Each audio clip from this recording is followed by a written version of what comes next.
Welcome back to the Stache Club Wrestling Podcast. My name is John, and I'm joined by a special guest host today. Welcome to the show. Welcome to the club, Jimmy from the Q. Jimmy, thank you for being here. How the hell are you? I'm fantastic. I know a lot of the viewers are kind of looking at the screen right now saying, wow, John's doing another solo episode. Right, yeah, of course. I know you love that joke, and I know John Cena loves that joke too, so I had to get it off. That's the one thing from last night. That's like everything else. I felt bad. I was heartbroken when he said that point, and I was like, I kind of with him on that one. Yeah. I kind of get it. I rewatched the promo this morning, and in this getup, and I felt a lot worse about myself, actually. Well, you felt like when they cut to that shot of the kid.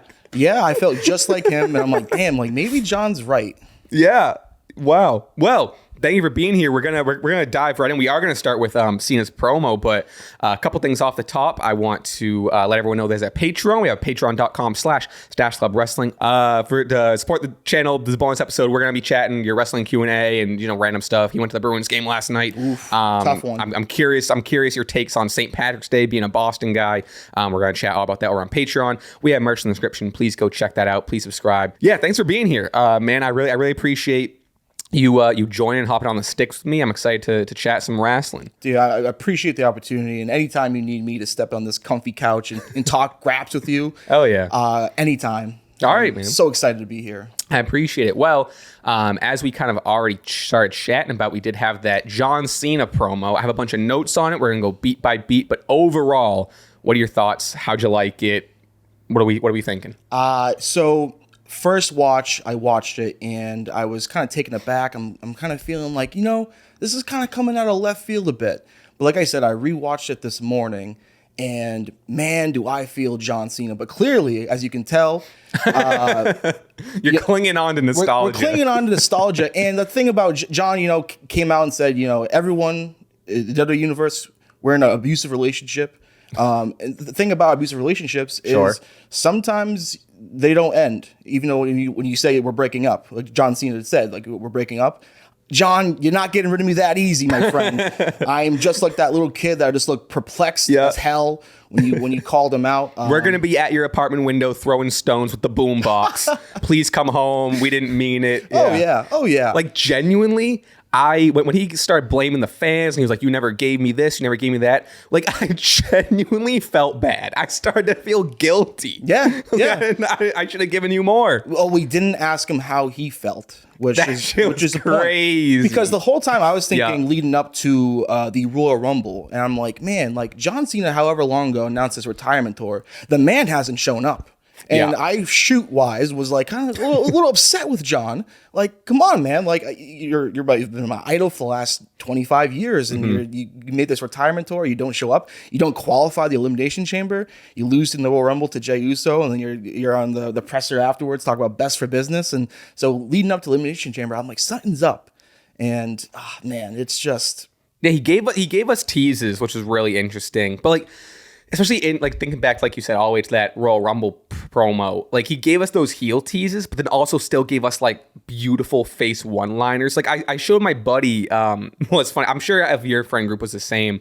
Not to go all the way back to Royal Rumble, but Elimination Chamber, where I had friends who never watched wrestling, who the first time they saw him, like the week after, they're like, bro, John Cena, huh? Like that shit transcended into the mainstream so crazy. My girlfriend, who does not watch a lick of wrestling, I think the only match I made her watch was a SummerSlam match. It was Logan Paul versus The Miz, and she was just like, "What is this? Why do you watch this?" I'm like, go in the other room.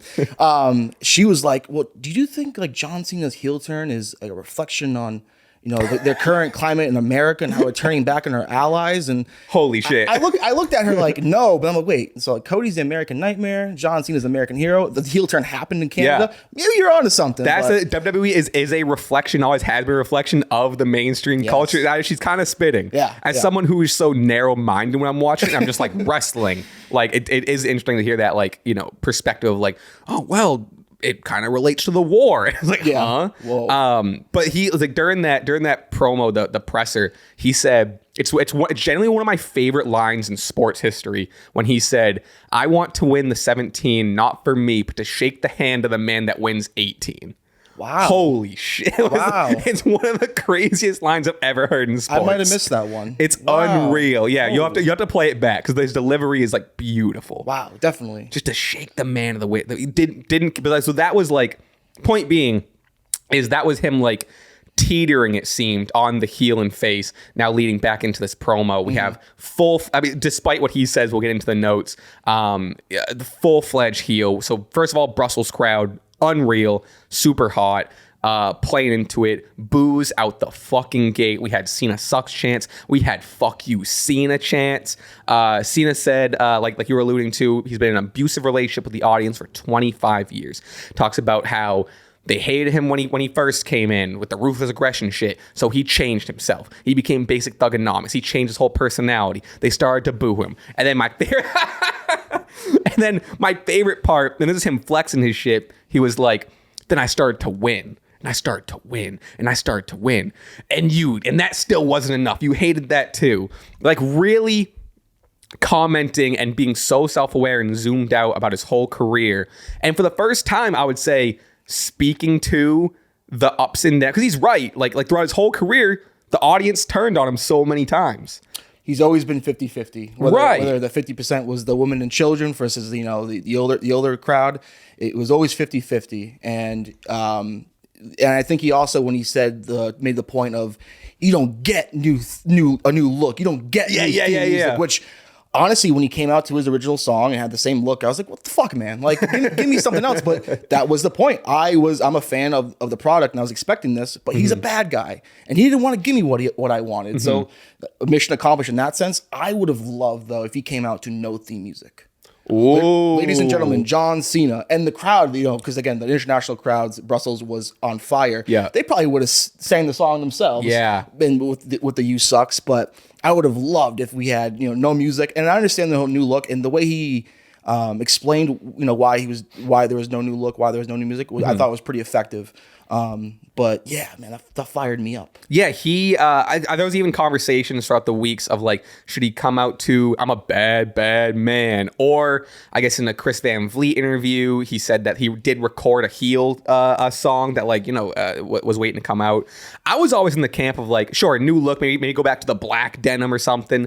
But slacks. Slacks. He ditches the jorts altogether. I think it makes sense that he kept his theme song, and like you said, it goes to the whole promo of him being like, the audience never gave me anything. You guys were all excited for heel Cena. I'm not giving you anything. He even sees like, I'm not a babyface. I'm not a heel. I'm just a human being. Yeah, so I'm just gonna keep being me. Yeah. We go on to like we were talking about. He knocked the "You can't see me invisible" meme. All pissed off about that. He said all the fans do is take. Never did anything for him. Ended with breaking up with the audience. This whole thing about breaking up. He goes, which at the end of the day, he's still Cena. So like, the great thing about Cena is like the corniness that comes with it, where he just hits you with the "I'm dumping you." The whole thing did feel pretty corny. But but in the best way, it fucking rocked. Yeah. So then Cody comes out. Which I thought, I mean, there was some criticisms about the Cena promo going long. It was a heel promo. He was supposed to be slow and calculate. Like, it wasn't supposed to be quick and fast. I was kind of hypothesizing like, oh, he's going to come out, not say anything, then leave. He almost did that, right? He teased it twice. And I'm like, oh, don't do that. Because like, also, you can't do that too. These people in Brussels, this is their first live televised Raw they've ever gotten. Plus, New Day already did that like a month ago. Sure, so you can't do that again. Some of it makes me feel like my first time watching it was like, oh, they're kind of being lazy with this a little bit. I'm like, he's kind of doing a typical whiny, no new theme song, no new attire. Is it because though? Maybe not. It's lazy. Maybe it's because with the entire thing, like they still want to sell T-shirts. Of course, I'm sure you can sell some dope heel John Cena stuff too, but that kind of defeats the purpose. If you're a heel, you shouldn't be selling merch. But that goes back to my old school roots of like, bad guys are bad guys. But I'm glad he started making note, because that was kind of obvious. He still came out in like the not suit, not as bright as this, but like still like the colorful shirt or whatever. So I'm glad he made note to like you know, he was pointing out people in the crowd, and he was like, you know, you're wearing my shirt and you didn't, you know, really support me, and it's all fake and da-da-da. So, but you're right. Like, they still have to sell like the John Cena farewell tour stuff. But you know what? When Cody said to him, you know, where's that guy in that t-shirt? I was already thinking that myself. I'm like, you know, you are not that guy in that t-shirt. Well, he was wearing the Rise Above Hate patch on the side of his hat or whatever, which is like, so Cody comes out, basically just like you were saying, is like, this isn't the John Cena I want at WrestleMania. If this is the John Cena I get, I think he's basically like, I'm gonna kick his fucking ass. Yeah. He calls Cena a whiny bitch. John Cena goes like, listen, kid, and Cody just yells, enough, in classic Cody. Yeah. And he goes, it's not kid, it's WWE champion. Damn fucking right. Absolutely. Fucking love it. Fucking electric. I think Cody's involvement, as minimal as it was, and it sets the record straight on where Cody stands, was great. But ultimately, I liked this was our first introduction to 2025 heel Cena. We got a lot of it. We got that first in-ring, not a promo battle, I would say, but the stare down, little exchange of words.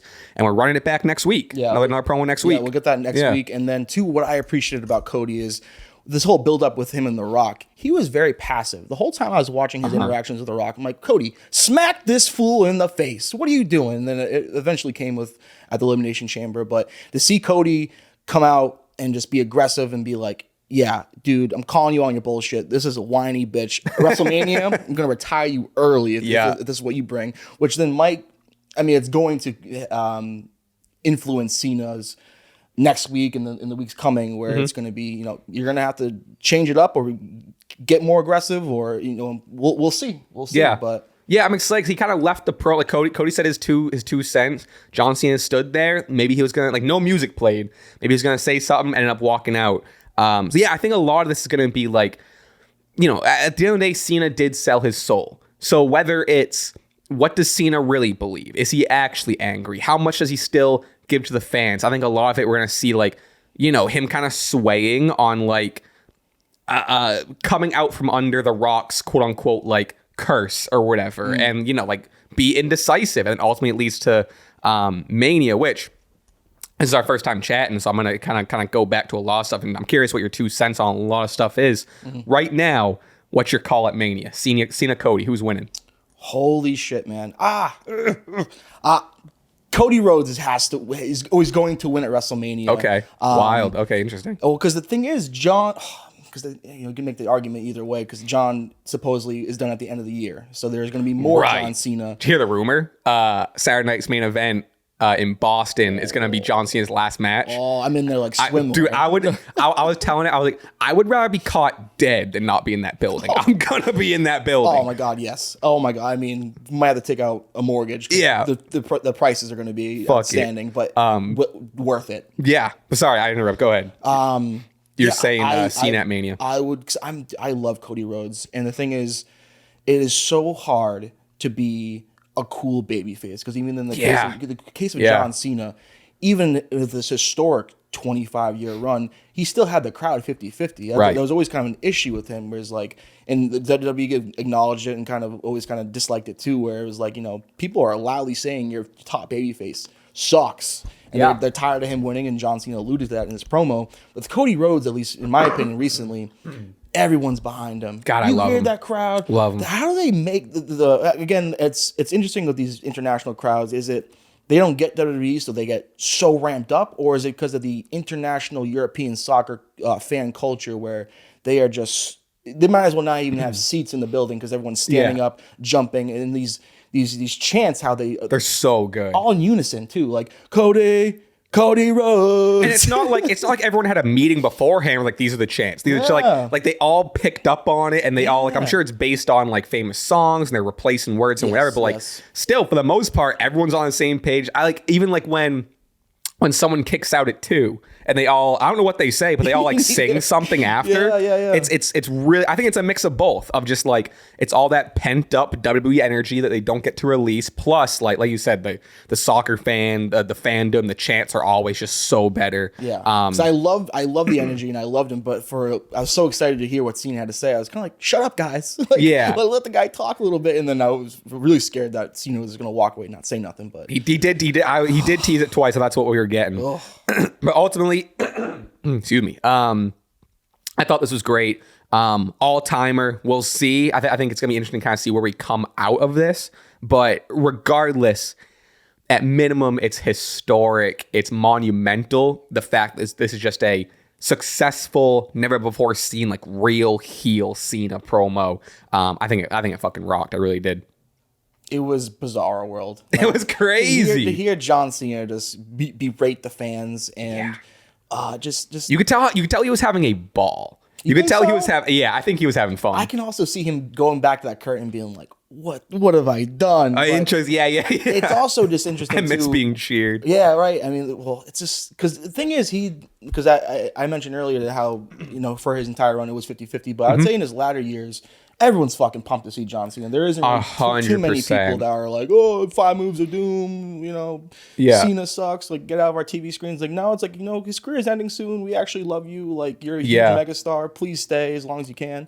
So for him to just throw that away his last year is just so ballsy. It's honestly why I think it's so ballsy is the word, and it's so they took the risk and it's successful. Like the fact they got the entire arena to boo a retiring John Cena is amazing. Yeah. Before we get to the rest of the episode, I'd like to take a moment to tell you about our sponsor today, DraftKings. Ready to win real money this March Mania tourney? Struggling to choose which team will pull off an upset? Forget about the teams. All you need to focus on are player stats to rack up big cash prizes with DraftKings Pick 6. And when it comes to massive payouts, DraftKings dunks all over the competition. Pick 6 is available in most states, including Missouri, California, Texas, Georgia, and more. Track your picks for a shot to win huge cash prizes. It's as simple as that. Now listen, it's March Madness. I don't know the first thing. I don't really follow college teams. I'll tell you what though, I'm putting my money on whatever player, whatever starting point guard is on St. John's. That's where I'm going with. I'm curious what you are. Turn your March Mania knowledge into cash today. New players get $50 in Pick 6 credits instantly with just a $5 entry. Download the DraftKings Pick 6 app now and use code STASH. That's code STASH for new customers to play $5 and get $50 in Pick 6 credits.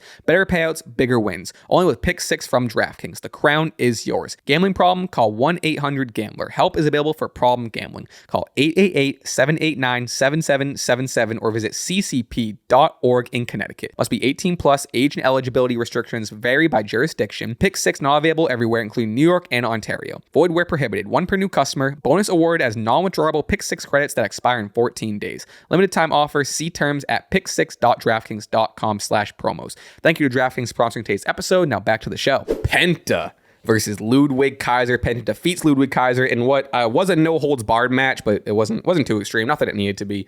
My takes: these two have great chemistry as always. I'm surprised the direction we're coming out of it. Penta gets the win. He's on top of the world. He's fucking fired up.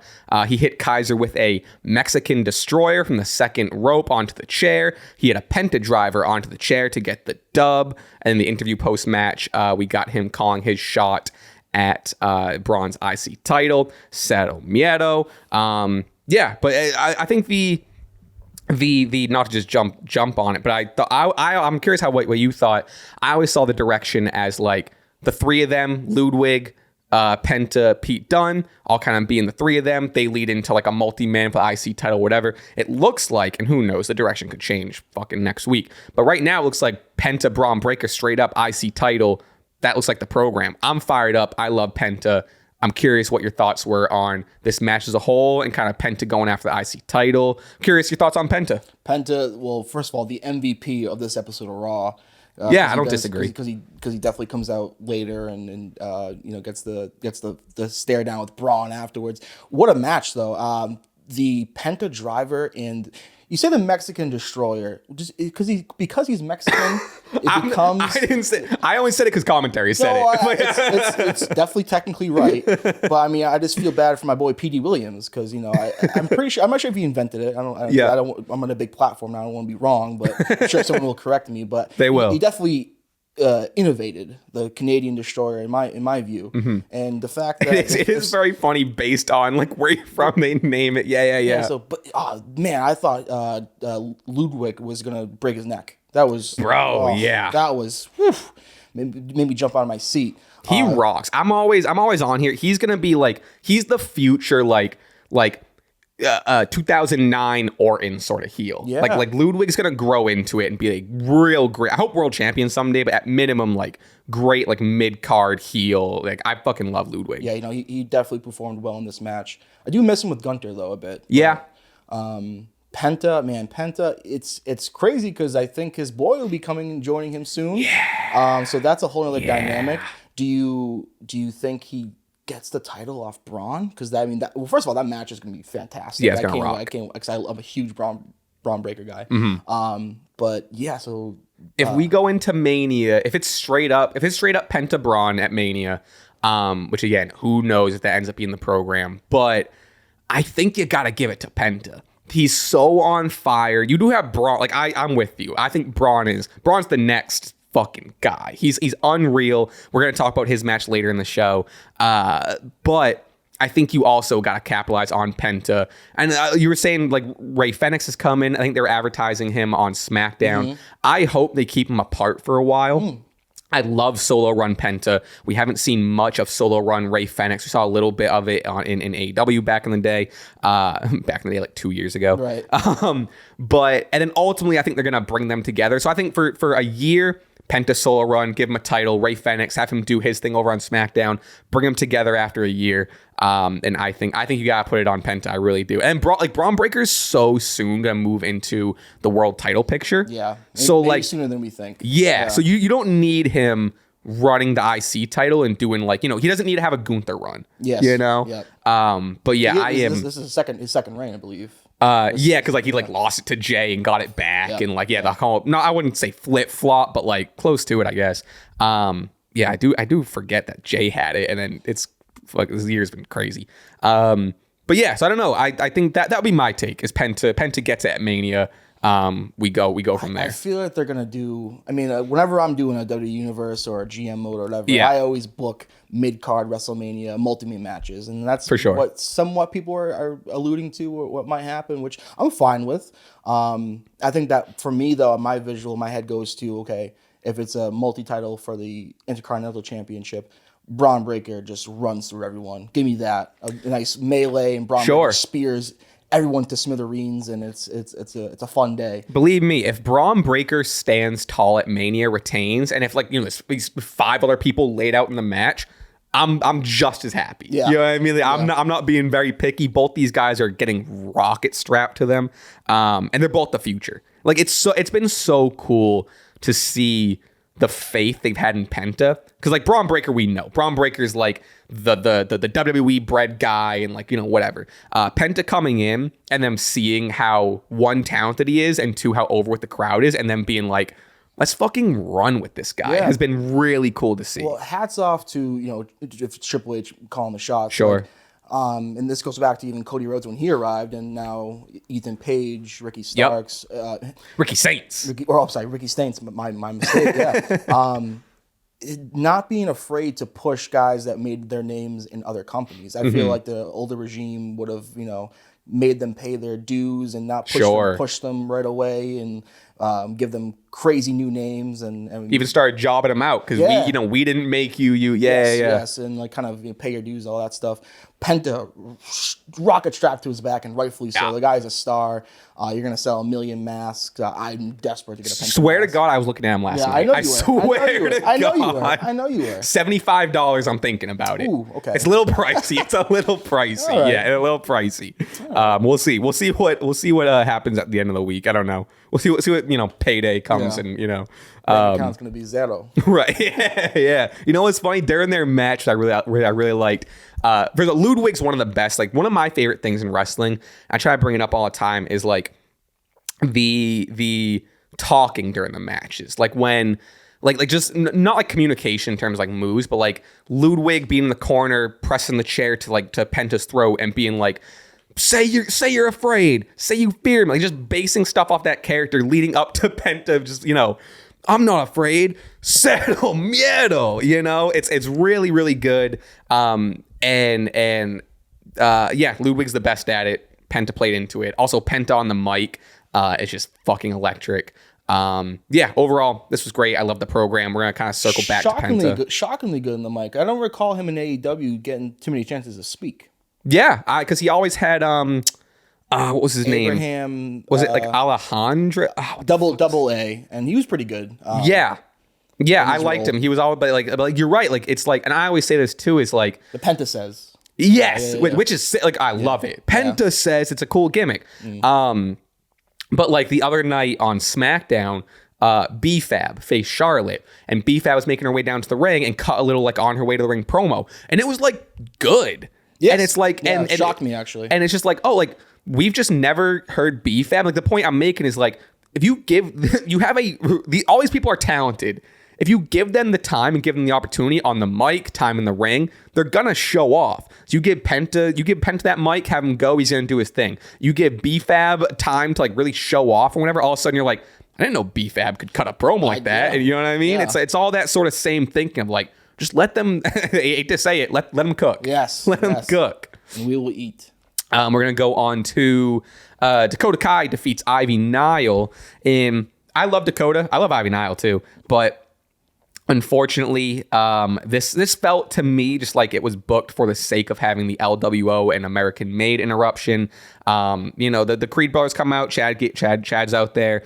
Ray and Dragon Lee run down. They chase off American Made. Allows for Dakota Kai to get the win. Felt bad for the two in terms of this being like an IC women's IC title division match, and it just kind of got booked into American Made stuff, and then we got it again, which I love the American Made stuff, but I don't know if you need to book it into this match necessarily. Dakota Kai picks up the dub, which is a much needed dub for Dakota Kai. You could argue a needed dub for Ivy Nile. Yeah. But I don't know. This was fine. Like I said, I mostly feel bad for the girls here. I think they could have got more time, but I don't know. I'm in agreement. A bit of a not the greatest finish. I think that kick really missed her head. Yeah, when she the GT, what they call it, the GTK, something like that. Sounds about right. Yeah, she kind of caught her in the armpit a little bit. Yeah. So I didn't love that, but I mean, they're professionals. I'm sitting on a couch talking about it, so I'm not gonna kill Dakota Kai. I mean, I think she's great, but it was good. I do also like the American Made stuff, and I sort of wish Ivy Nile got the W, honestly. I think that was kind of my I'm a huge Dakota Kai fan. I think she's been plagued with injuries, unfortunately, that have kind of, I don't know, hurt her progress a lot of times. I think she's a future IC Women's Champion, but I thought we were running with Ivy. Yeah, Ivy was kind of had the momentum the past few weeks, it seemed. And then just kind of a straight up, I get, there was interruption, blah blah blah, but like truth. I don't know. I'm curious where we're going with the women's IC. Like we have, I don't know if it's next week or in the next coming weeks, but I know we're having, I believe it's Raquel versus Lyra Valkyria for the IC title, which is refreshing and new. But the women's IC title picture hasn't been booked the strongest, especially compared to like the women's US. Yes, so that's a great point. But hey, you got to start somewhere, and having this match, in that division, goes a long way. So next we'll move on. Jey Uso squashes. I'm gonna emphasize squashes Austin Theory. Dominant fucking performance by Jay. I don't know, what was the match? Like 3 minutes. That fucking spear was massive. Takes out Grayson Waller at the end. And before we move on to what happens, just in general, Theory squash. How do you feel? My boy Theory. Oh man, it's tough. How times have changed fighting John Cena and being the golden boy of Vinnie Mac. But more so. I mean, Jay squashed him. I don't mean to be critical. I hate to be critical. No, please. The top dollar flop was tough. Man. I'm a Jey Uso defender. People in my friend group are like, no, you gotta keep Gunther strong. I don't understand why Jay's getting this opportunity. Well, boo you. Pay attention to the product. Jey Uso is the man. Yeah, Jay rocks. But see the top dollar flop was a bit tough. I saw on Twitter people like stitch the two videos together. Yes, very similar. I will say at least Jay had a half decent recovery, by that I really just mean he kind of laughed it off. Yeah. And he got into the ring and he was like, I'm good. I thought when he ran back in there, he was going to do it again because he realized, that didn't connect very well. But then Gunther came in and took care of business. Yeah, Gunther comes in, chokes him out again, similar to last week, but Jay got the better of it this week, gets one up on Gunther, ends up grabbing the title from him, holds that high, kind of tosses it to him. That's what I'm saying, man. I'm curious. That's why I'm glad we're talking about it, because I'm curious. It's always 50-50 who's going to be like, fuck Jay or like a Jay supporter. I'm definitely in the camp of like, I don't love the direction we've had with Gunther. Like, I do think he should be booked stronger. However, Jay's the fucking man right now, So like, I'm definitely more in the camp of like, I'm pro Jay as opposed as, on the other side where it's like Gunther should be killing him. Does he need the title to still be the man? I don't know. I think he's gonna still get the same crowd love, and what they say in this business, the chase is always kind of better than the completion. So maybe always keep that chase going. I love Gunther, and there was some rumors or whatever, and I hate kind of going into the internet with stuff, but there was this whole show. Yeah, this whole show. Here we are on the internet, but and I kind of supported it, but now that it's kind of been talked about, I don't feel as strongly about it, but the potential of a Brock Cena SummerSlam 2014-esque match where Gunther just annihilates Jey Uso and redefines what it means to be Gunther, the world champion, and maybe we do. I mean, I'm kind of getting ahead of myself. Please. After WrestleMania, we do a brand switch, and we get Gunther on SmackDown. We get Gunther Graps every Friday night because that show needs it. Yeah. Although we got Ray Phoenix coming, I think we might have Aleister Black coming soon. So SmackDown the SmackDown most recently was a great episode in my opinion. So the people that are hating on SmackDown, eat shit. I do think they need to cut back down to 2 hours. 3 hours is tough, dude. You're preaching to the choir on that one, but yes, give Gunther opportunities and he will smash it. I loved his match with Axiom. Bro, I was gonna bring that up later, but that's fucking rock, dude. He teased it, and like I didn't know Axiom was a Spain guy, so I guess he's the hometown hero. He was a kid. That was him. Yes, no, yes. I didn't know that. That was pretty crazy. That fucking, I mean, that's my favorite Gunther match, is him with like a smaller high flyer guy like a Chad or a AJ Styles or a fucking Ray or like whatever. It fucking rocks. It's one of my favorite Gunther matches of the past, I don't know, handful of months or whatever. I can see that. No, Axiom and Gunther rocked.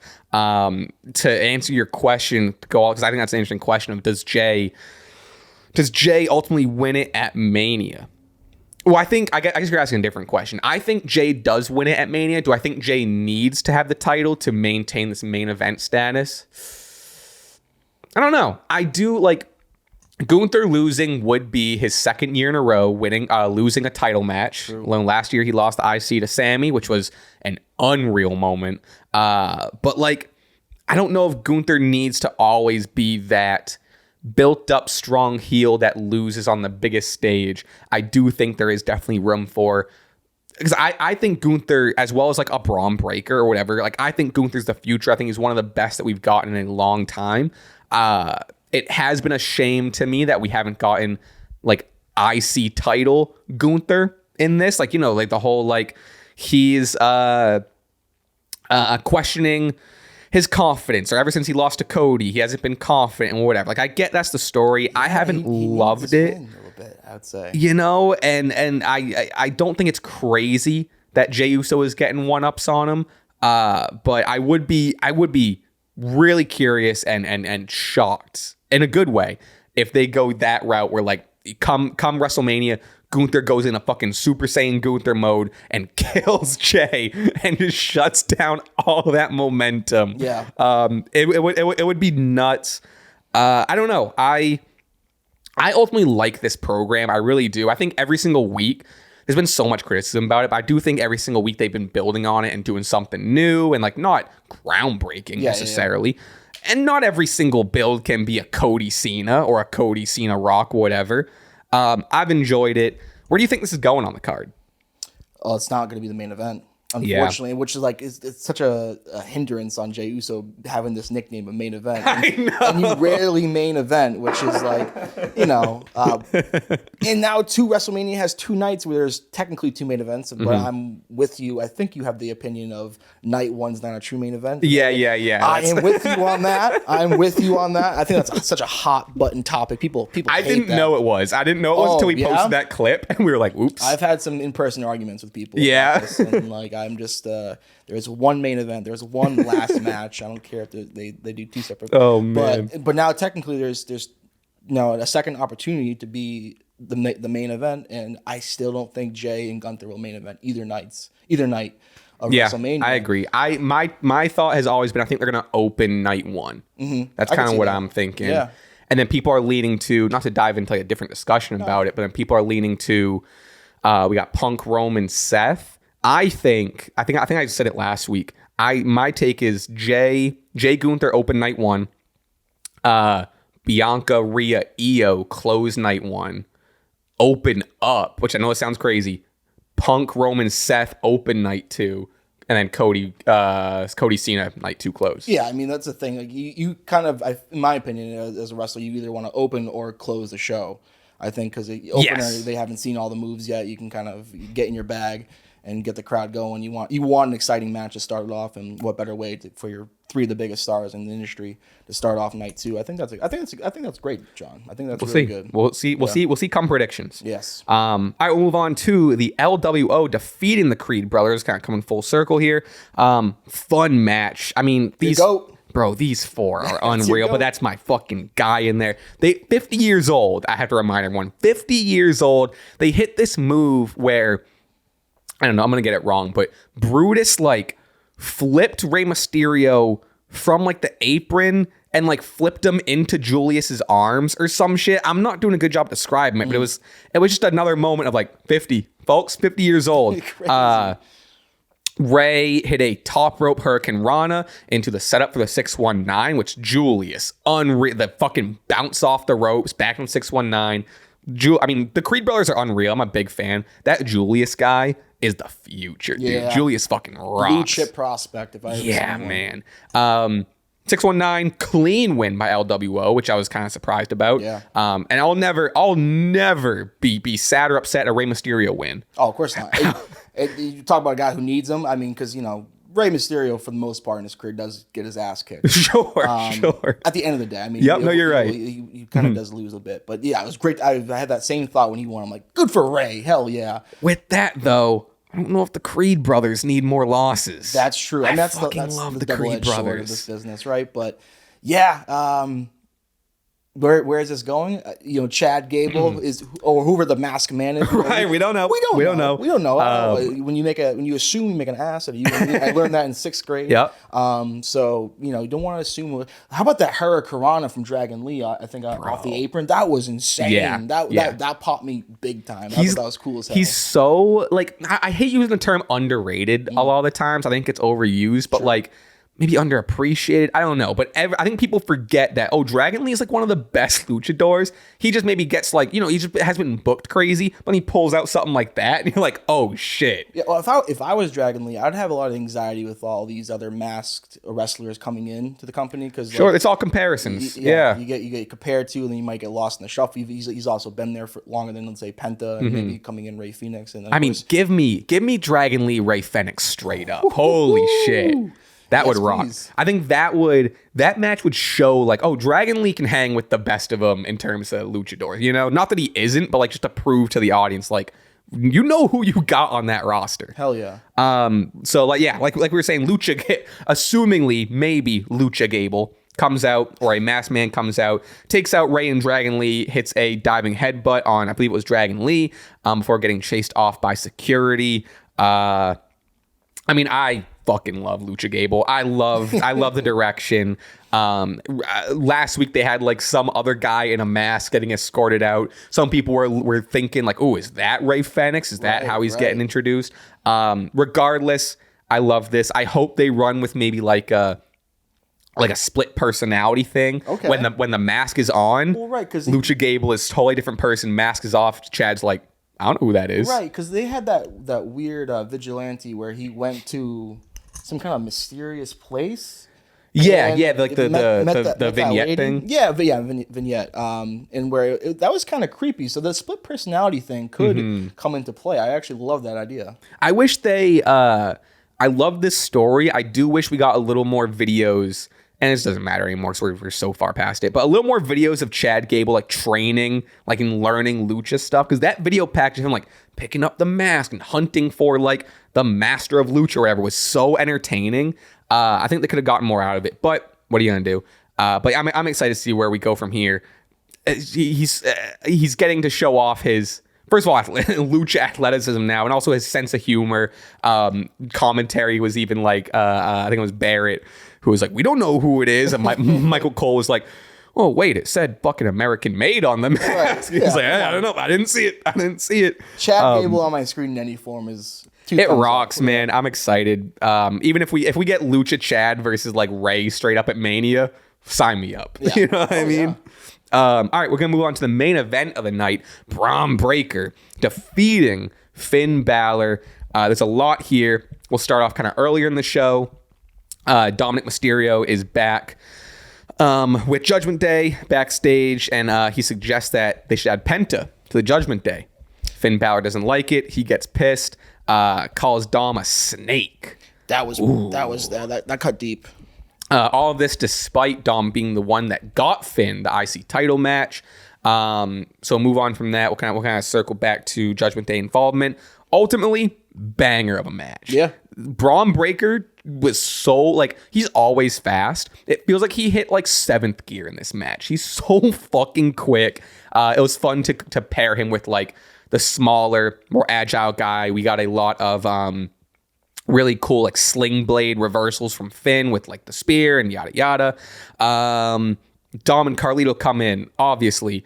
They're at the top rope. Dom knocks Bron Breakker off the top rope in an attempt to help Finn Balor. Ends up also costing Finn Balor. He gets kind of dropped off in the gonads there on the turnbuckle. Finn Balor's pissed off at Dom. Why did you do this? Dom seemed like, oh, it was a mistake. Yada yada. That allowed for Breakker to hit that fucking Frankensteiner that he does with the salute and see ya. Finn gets the dub. Sorry, not Finn. Bron Breakker gets the dub. Excuse me. I haven't said Finn Balor gets the dub in years. Well, you think it was St. Patty's Day, and the man's Irish. You think he would have caught one? 10 years of Finn Balor. It would have been nice. Yeah. Before we move on to what happened post match, just in general in this match and Dom getting involved. How'd you feel about it? Bron Breakker dub, Finn Balor. Give me what you got. Well, beforehand, I was kind of like, when you mentioned, Penta joining the Judgment Day, I thought he was going to say Karrion Kross, because I'm pretty sure they had just talked, or Dom was talking in the backstage. Yes, backstage they got caught. I saw them conversing. Good eye. And then like I thought maybe like, hey, like that makes sense, because Karrion Kross has been in limbo for a bit, kind of just popping up and getting some kind of like lore of like, oh, he's creating all these heel turns. Karrion Kross. I'm like, he was even talking to AJ, and I didn't make a note of it. He was talking to AJ. Yeah, I remember that interaction too. And like they're trying to get him on TV, and Triple H clearly just loves the guy. So I thought maybe he was going to be the guy to be potentially joining Judgment Day. Maybe he is in the future. Penta, that seemed kind of out of left field to me. But I think it seemed strictly just like lucha pals. Dom respects Penta. I think it's you're right. It was a very, I don't know. My guess is like Dom is like, Penta's the guy right now. We could use that. We could use a guy that's good. Yeah, and Penta just said, I'm coming after the IC title, and Carlito was like, you don't watch the show, do you, Dom? I thought that was a riot. That was pretty funny. You don't watch the show, huh? I swear he must have been told not to say the word product. You don't watch the product, do you? That feels like the internet slang. You don't watch the product. Right. You don't watch the show, do you? Carlito was hilarious at that. I love him. But yeah, so I don't know. It's interesting to see. My prediction for weeks has been we're leading to Finn versus Dom at Mania. I think it has to. It's kind of like who's going to control Judgment Day or who's getting kicked out or like whatever they frame it as. Maybe to wrap up the Judgment Day. I hope so. Man, yeah, it's been going on for a long time. Yeah, Dom is the man. We all love booing the hell out of him, and he's really great in his role. But I think he's ready to go past the Judgment Day. Yeah, both of them. I mean, like Finn needs to graduate from it. Like I like the faction of like, you know, Liv, Raquel, Dom. Like, you know, the intertwinings of it are good. I like JD. I think he's going to be over when he comes back.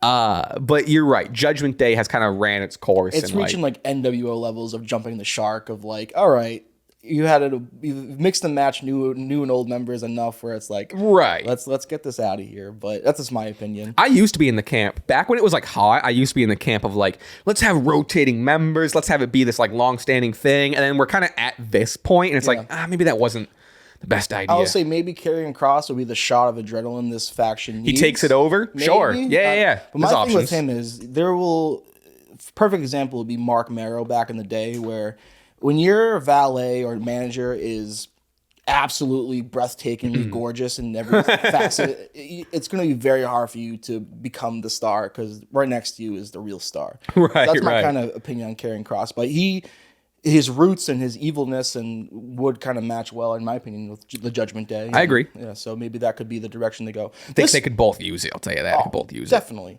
Breaker versus Penta, though, I thought not Breaker versus Penta. Breaker versus Finn I thought was a great match. My thing with Breaker, though, one thing is, what is badass? Definitely not having badass on your tights. That's my take with that. Was where that's the most unbadass thing. Well, you know what? You know what's even worse? On his ass, he has meaner than evil, which I like less. Really, actually, I like that saying. That's funny. It's such a meathead thing where I think it matches Bron. Meaner than evil. Yeah, because like, what does that actually mean? Yeah. I don't know, but you know, it sounds kind of good. Yeah. So I don't disagree that badass is a thing you should be called. You don't necessarily need to brand it as like badass. Hey, everyone on badass. Right. was badass Billy Gunn badass? You're Mr. Ass. I don't know. Ultimately, yeah. Though I agree, this match rocked. I thought this was going to be the moment, because there was some stuff happening behind the scenes in terms of like, you know, whenever Liv questioned Dom about getting Finn the match, you know, Liv was like, I don't know why Dom just didn't put himself in the match, and Dom was kind of always like, you know, don't worry, I'm thinking 2 steps ahead. So that was kind of the seed planted, I thought, of like the turn. I thought this was going to be the moment where we got Dom very on purpose costing Finn, which that could be how they spin it for sure. True. But in the moment, it seemed like it was very inadvertent. Dom was like, I didn't mean to, Yes. I thought this was going to be the point of Dom really costing him the IC match and then starting this, the feud between Dom and Finn. I'm sure we're going to get there anyway. I'm just interested. It's interesting to see that we're just not as confident with the Dom thing as I thought we would have. Mm-hmm. But this leads to, like I said, a Bron Breakker win. Judgment Day is jumping Bron Breakker. Penta comes out. I don't want to say makes the save for Bron Breakker, but gives him some backup. Yep. We get Penta taking out Dom. I think Carlito ate the spear. And then we get Penta and Bron Breakker standing tall, like we were alluding to at the beginning of the episode. Penta's holding the IC title, gives it back to Breakker. Little stare down. Bron Breakker takes the title. You do hear the Velcro rip, which I think took a little bit of the badassery. I didn't hear the Velcro rip. Yeah. It was like, which I guess that's now how all the modern titles are. But like Bron Breakker had, they're all like badass, like staring at each other, and then you just hear like the. Oh, I did not know it that. Took away from it a little bit. But yeah, so this looks like the program will stare down. We got Seto Miedo, and see you at Mania. Like we already talked about it, I guess, but like overall, I'm hyped. I'm excited for this direction. Oh, for sure. Two of the most brightest talents in the industry. Big fans of both guys. That's the thing too. There, I mean, I don't think Bron, his character would say he's a good guy, but he's maybe a tweener. You would say. Oh yeah. And Penta just kind of one of the most over baby faces around. So it's kind of interesting, that dynamic where there isn't a traditional heel. Mm-hmm. But yeah, give me all of Bron Breakker. Give me all of Penta. Yeah, man. Fantastic. And that's the thing, is like Bron is so good and he's so athletic. And I'm glad we're in the period of wrestling now where it's like, for the most part, you don't nerf the heels moveset, and the heels can still do cool shit. And like, he can still do the Frankenstein run up the rope. Yep. Sure, it's harder to boo that, but I would rather have like the like you said, the tweener, or the like he's a badass, but he's not necessarily full heel. Like, I don't care like where you stand on it. I would rather just have like the athleticism and have these guys show the fuck out. Yeah. And they're letting Bron Breakker do exactly that, and it's paid off wonders, I think. Be yourself, become a star. Yeah. You know what I mean? One thing I didn't mention, next Monday, we are getting a tag match between Austin Theory and Grayson Waller versus Jey Uso and a mystery opponent. I've seen the internet going crazy with Joe Hendry. Oh, That's what I've heard. Oh. I hope it's Jimmy. yeah. That was my initial reaction. And as corny as it sounds, that's what immediately I Right. thought. I'm like, I mean, they do have history. We got a little bit of history. Perhaps. Because Jimmy, I think it was on SmackDown. Jimmy kind of stood up to Gunther for his brother. Yeah. And he was like, yeet. And he was like, nah, like, Gunther kind of said to Jimmy, he's like, you're the smart twin and like, whatever. And then Jimmy kind of said, no, fuck you. I'm on Jay's side. I think that fits perfectly. We get the little reunion, which is going to be awesome. Have they had yet a traditional tag match together? I don't It's like recall. since the breakup. Yeah. I don't think so. Yeah, so that'd be to a my cool- knowledge, no. It'd be a cool ass moment for them to have that. That's what that I'm tag saying. match.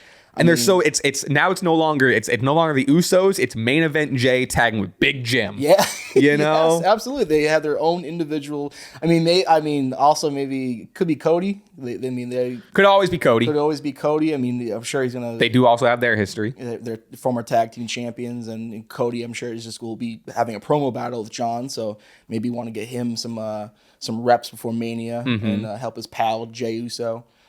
So I could see that potentially. Joe Hendry though, that would be bananas. Why are people jumping to Joe? I think because they just want to see it. I don't think there's any real He's just logic. over. I think it's just strictly because he's over and it would get a crazy pop. They still got the TNA handshake deal. How do you book it? Would you be like Jay's gonna maybe says his name or something, or maybe says Joe somehow? Ooh, say his name and he appears. So Who's your team? They'll probably like they'll do the thing where they tease it right up until a moment, and then like Jay makes his entrance. Oh, you don't have your opponent, and then he goes. Like you said, I don't know what did he say, Joe Hendry, and then his fucking theme music hits. I could be anyone could be my partner. It could be Yokozuna. It could be this and that. It could be even Joe Hendry. It could be some, or he's just listing people, and he's like, I don't know, fucking this Nick Nemeth, Joe Hendry, boom, that shit would rock. It's shocking that he hasn't been on the main roster yet. I mean, he's got once I don't know his like the contract status and shit, but he is so destined for He's still NXT. the TNA World Champion, I believe, right? Or no? I'm not a huge I don't keep up with TNA as much. I believe. neither do I. Believe is the no Moose is X Division. Right. I don't know. No, I thought Moose and Oba had a match. For I think Moose might have won it back. I'm not a TNA expert. I used to be back in the day, but I've since retired my TNA fandom. Yeah, I'm like slowly like starting to get into it now that it's like hot again. Yeah. I don't know if people are gonna correct us. Sorry, folks. CNA champion. I think it might be the Monster Abyss. Oh my fucking god. I don't know. Correct us in the. It's taking too long. Help us. All right, we're gonna move on. We got a couple more minutes in the show. I want to move over to. We talked about Gunther and Axiom being a banger. I want to talk about the Street Profits defeating DIY to become your new tag team champions for the first time since I believe January 2021 is what they said on commentary. Unreal. Street Profits are so back. We're getting, I believe it's next week. We're going to lead into now Street Profits versus Pretty Deadly for the titles. You had me dying with your live reaction. I think Oh yeah. It was. Oh, I'm so excited for the Street Profits, but Pretty Deadly should be next week. I don't know. Love Pretty Deadly. Me too. The second I said it, I was like, well, wait a minute. I do want the Street Profits to like run shit, but I'm not patient. So I'm just like, I just want to see Pretty Deadly with those titles. Right. And if I had to be, I'm a betting man. Let's say, shout out to DraftKings, I'm a betting man. Okay. Oh yeah. Right. I would bet my bottom dollar that the tag team titles, if they are defended at WrestleMania, will be a multi-man match. And Give me a ladder. Give me a ladder match. Give me a ladder yeah. and let them cook, as they say. But it would feature DIY, Profits, Deadly, and what's the fourth team that's in this match? Los Garzas. Los Garzas. Maybe even a throwback to WrestleMania 33 33, 34. The Hardys maybe making a surprise, recreate that magic. I don't know. Have you been watching them on their NXT appearances? I just clips and highlights. Yeah. I haven't. It's been cool though. It's been obviously nostalgic, but like they can. I mean, I'm not gonna say they're hanging with the best of them, but like they can still go. Shout out the goats. Yes. They can still go. Yeah. Keep going. But yeah, with that said, like I said, again, Street Profits, super hyped. The tag match with DIY was very exciting. I love I think it was a few weeks ago at this point where Nick Aldis was doing like the Always Sunny reference where he's connecting the dots on the fucking wall. Like, this team did that to this team, and this team did that to this team. Love Nick Aldis. Love a good GM. He's great. Character, yeah. They did I saw a clip of you know what show was on TLC? It was like not My Strange Addiction, but like one of those shows. And it was this dude who I don't know if it was an addiction, but like his whole thing was he was really cheap and he wouldn't spend any money. His family was really concerned for him, like to the point where like he would have a pair of shoes and like instead of buying a new pair of shoes, and he had the money for it, he was just cheap, he would like tape them up and walk around with like duct tape his shoes. Cheapness is risking his life, exactly. It was like it got to the point where it was dangerous. But anyway, for some reason this guy in the episode was a independent wrestler. Ooh. And he was on this TLC episode, so they brought him in, and this is like 2005 or some shit. Mm-hmm. So TNA was kind of like in that moment in their, I don't want to say prime, but like in that area. Oh yes. And they had talking to TNA guys. This dude was talking. I saw a young Nick Nemeth. No, sorry, not young Nick Nemeth. A young Nick Aldis. Oh yeah. Who else was there? Chris Sabin was there, and I want to say like Kurt Angle or AJ. I don't know, just like another like TNA guy around that time. Yep. But point being, it was funny to see like Nick Aldis like that young, and you kind of forget like, oh, you're right. Like he was like one of the guys back in the day, you know? Apparently, because I think by in TNA he was under the name Magnus. Yes. I recall though, in 2019, I want to say there was a program called NWA Power that was on YouTube, studio wrestling show. Huh. And it was such a unique new thing. And around that time, if you recall, WWE was not doing good. I think AEW had yet to start. What year would you say? I think it came out in 2019. Okay, so yeah. Power. And on the show, and I've since then I've followed all three of these guys. I was a big fan of them. It was the world champion was Nick Aldis. He was an NWA champion for a while, and he was great. I'm shocked he hasn't had a match in the Fed yet. Yeah. We'll get there. LA Knight, I think he's going by the name Eli Drake at the point. Yes. And his promos were just electric. He jumped off the screen. And then a young Ricky Starks, which is now Really? Yeah. I was like in like oh no way. I'm like, I mean, obviously the Rock comparisons are kind of passe right now, but I was like, this guy's gonna be the next Rock. Yeah. Since that moment, I was life fans of those three guys. Oh, that's sick. And now they're still going. And man, very much a supporter of those three. Oh wow, it's like one of those things where like I'm a big fan of like the indie scene in New England, and like seeing some of these guys, like I don't know if you've been like seeing like the WWE ID sort of stuff. Yep. And like some of these guys that like were on the similar like the same Focus Pro show I was are now have like WWE looks, and like it's cool to follow these guys from like a start like an NWA. Yeah. Like an NWA or like a local indie promotion, and seeing them work their way up, and you feel proud. You're like, you're like, I was there from day one. I get to see, yeah, wild. All right, we're gonna last thing on the main show before we hop over into the patreon.com/Stache Club Wrestling, over on NXT.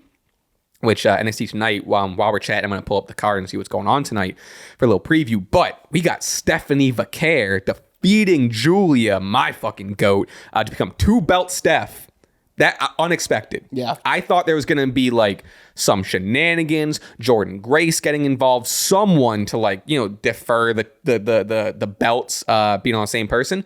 But fuck it, they pulled the trigger. I don't know if this means Julia getting called up early. Are we going to have a long-lasting feud between Stephanie and Julia? Regardless, there's been some criticisms of like the women's division is so stacked on NXT, you don't really need to have 2 belts on one person.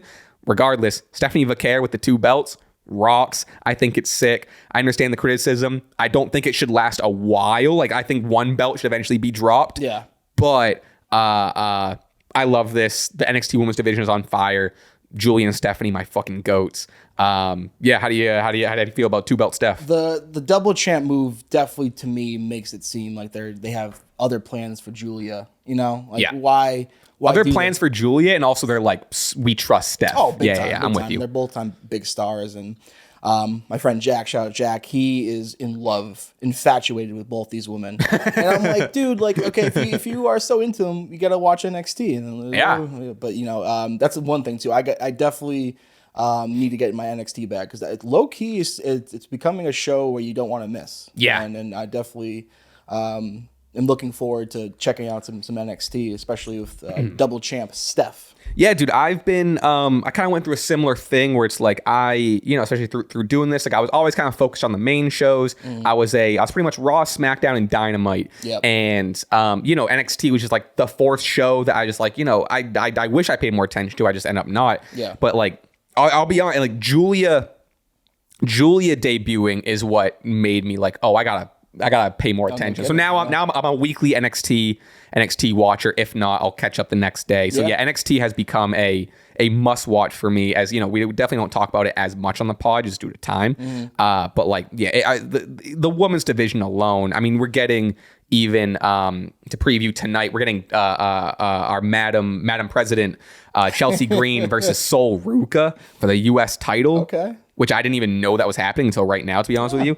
That rocks. Those two are going to put on a fucking banger. We got Trick Williams versus Eddie Thorpe, who Eddie Thorpe is like a guy that I'm starting to get more exposed to and learn more about. Trick Williams is the fucking guy. I did watch the most recent PLE of NXT, and I thought it was really well done. I enjoyed Eddie's and Trick Williams match quite a bit. Dude, they really tear it down. It's like it's one of the strongest, and also it's 2 hours, which is nice. Yes. It's one of the strongest like booked weekly shows that I'm really, really happy I'm getting into and paying attention to. And also it's nice now where it's like I see these early guys, and once they get the call up, it's like, okay, I know their NXT work, and I know they're, Absolutely. I'm excited for what's gonna happen with Julia. I would imagine maybe we do a little bit of a feud, but Julia's destined for the main roster. Yeah. All right, unless you have some final thoughts, we're gonna move over onto the Patreon. But folks, if this was your, if you're not over on the Patreon, which first of all, patreon.com/Stache Club Wrestling, for $5 a month, you get all these bonus episodes, just like an additional podcast every single week, get the whole back catalog, as well as, whenever we kind of do stuff on the channel, you get first like vote or dibs or like what have you. So yeah, please go check that out. We have merch in the description. You get it. And yeah, Jimmy, I appreciate you. Jimmy from the Q. Excuse me, I'll use your full government. Appreciate you being here. Like I said, we're going to hop over into the Patreon, but for the main show, thank you for being here. Folks, please give a warm welcome to our guest host this week. And yeah, I appreciate you. Appreciate you coming through, and I appreciate you coming fitted the fuck up. Oh, of course. I don't know if I really made note of it as much on camera, but like I opened the door and I was like, yeah, this shit rocks. They say dress for the job you want. Yeah. And he turned heel, so I think that role of being John Cena, man, on top of the industry for 25 years is available. The spot open. I'm putting my hat in the ring. I threw my hat earlier in the episode, but I'm putting my hat in the ring. I want to be the next John Cena. I'll take a spot, John. Well, thank you again for being here. Thank you everyone for watching. We appreciate it very, very much. Appreciate all the support as always. And Jimmy, hit me with one of these to end the show. I mean, I know it's not the most spectacular mustache in the world, but shout out to something there. Eli Cottonwood, a man with a mustache, Exactly. Boom. See ya. Bye. Go on the Patreon. Bye. I'm on a pretty good streak of sporting events getting on the Jumbotron. My most recent Red Sox game I got on there. I forget if we were talking on mic or not, but we only met like I don't know, what was that, Raw, like a year ago? March Madness gets me every year. I fucking love it. Let's go. I love what are the odds that Cena and Cody are secretly working together to take down The Rock once and for all?